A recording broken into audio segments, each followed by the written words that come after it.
Australian rules football? In the U.S.? That's right. The United States Australian Football League is in a city near you. Go to usafl.com, find your team, check them out. We're a group full of men and women just like you. Join us for the fun athletic competition. Stay for the camaraderie. We are the champions! Log on and sign up to join your team at usafl.com. And again. There we go. I'm now. Oh, that looked like he may have got shoved in the back, and the umpire says, yep, he got shoved in the back, and it'll be a free kick to Columbus. Chip the ball towards the center of the ground and drive it long, but Denver's able to take a defensive mark. And they have some numbers here. Gonna run it up into this breeze. He's heavy over the ball.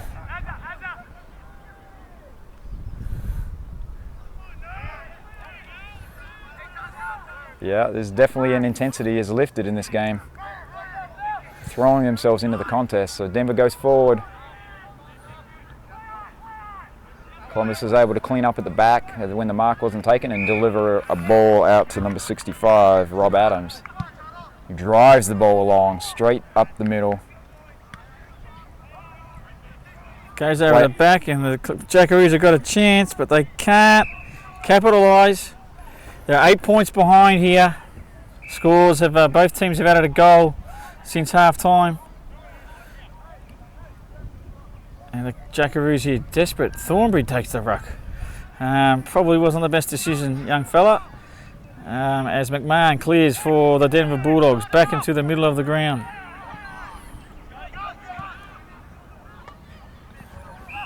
Denver continue to work it forward. Some tired footballers out there at the moment.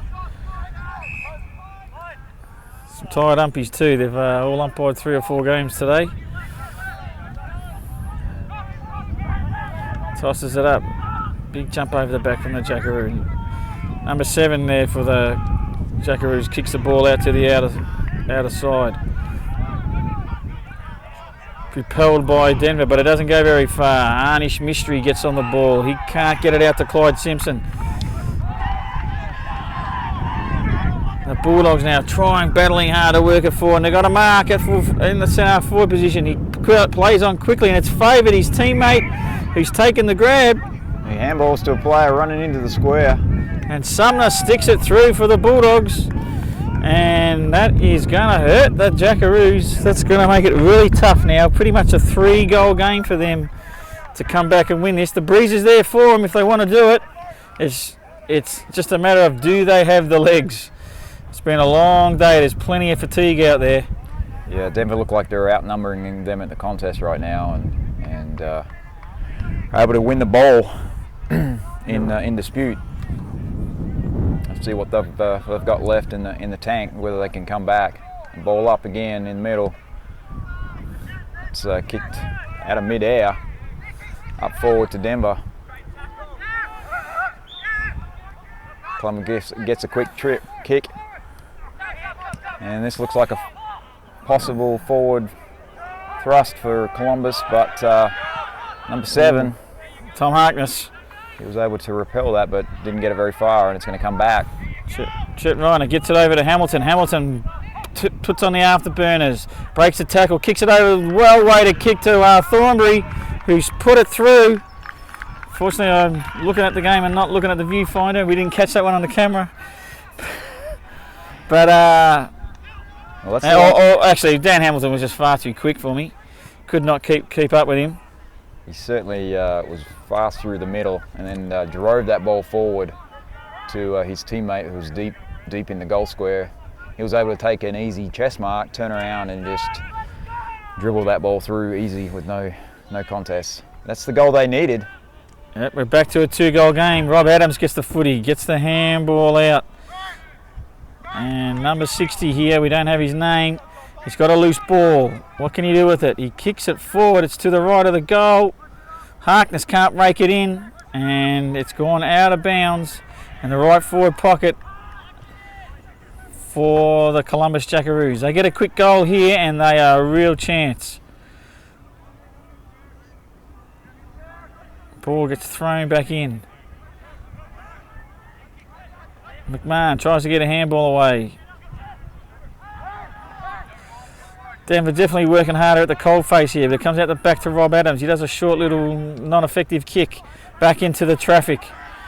Big number 30 there for the Bulldogs, gets the kick away.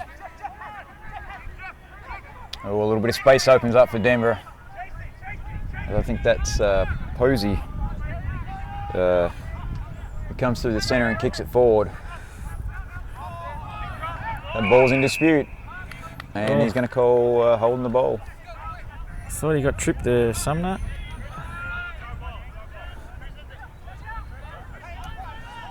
Yep. So the umpire's signalling that it's a Columbus ball with his arm. He looked like he was standing on the mark. I actually think he was putting up his hands saying, give me the ball.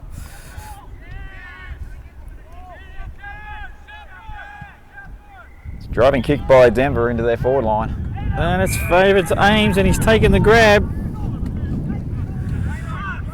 His teammates tell him to take your time.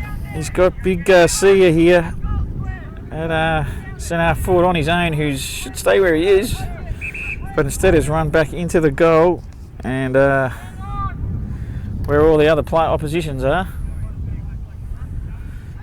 Ames kicks the ball nicely. It's up high. It's right on the goal line, and that is a fantastic mark. That is a great mark. A great pack mark there by that Columbus player. They've got to get the fast break going here, Columbus. And the Denver player's fallen over. It's going to favour Clyde Simpson. He runs into trouble though. Ball comes back out to the Bulldogs. Oh, he breaks the tackle. Fakes a handball. Kicks the ball back in towards the middle. And the big fella's taking a mark. It looked like he went to play on. He went to play on. But the mark is being paid. I think this is Garcia.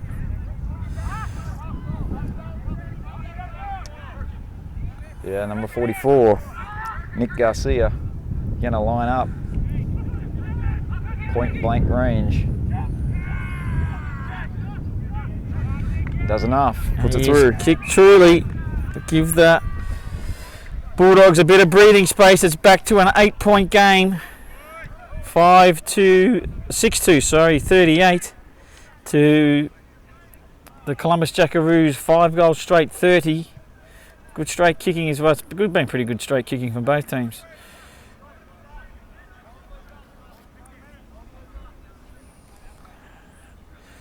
Ball gets thrown up here. Can only be minutes to go. Comes down to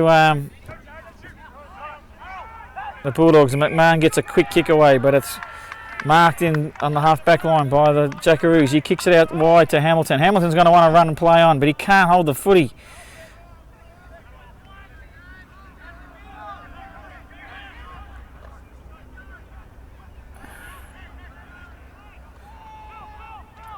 Denver's a controlling play right now, but they've kicked it forward, and good spoil there from Denver, who was out of position but was able to effect the spoil. He'll get that ball back and he'll snap it. That's something, but he's kicked it out in the full. So at this time of the day, with Columbus being down, they need to go as direct as possible.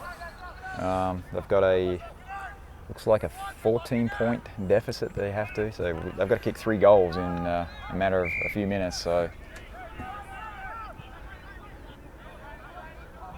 Denver was able to mark that kick out, but Columbus regains it back. Little ball chipped into the middle by number 90, takes the mark, turns around on his left. Chet right now has got the sit and he's taking the mark. Can he chip it over the top? He can. Number 77, who's marked everything. But he's probably worse kicked than Chet, unfortunately. Oh, he's kicked it up nice and high. He's made him, fooling me this time. Attaboy, well done.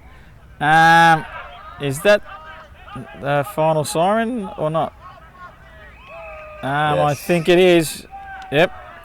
So it ends up being a 2-point victory to the Denver Bulldogs. 7-44 to 6 goals straight, 38. So I guess I was a bit quick to call the scoreboard before. He hadn't changed it. Mm-hmm. So it ends up being an 8-point victory to the Denver Bulldogs. So that was a pretty good game. Great way to finish off the day. It's been a fantastic day here, extremely hot. But we've had some really good footy, 3 divisions. We need to check out who's won the big games and who our champions are for today. We will be back next in a couple of weeks at the Eastern Regionals in New York, in Yonkers, and I'm sure by the end of it all we'll probably be pretty bonkers. Ha ha ha. All right, thanks Steve. Thanks, Dennis. No worries. We'll see you in a couple of weeks. Bye.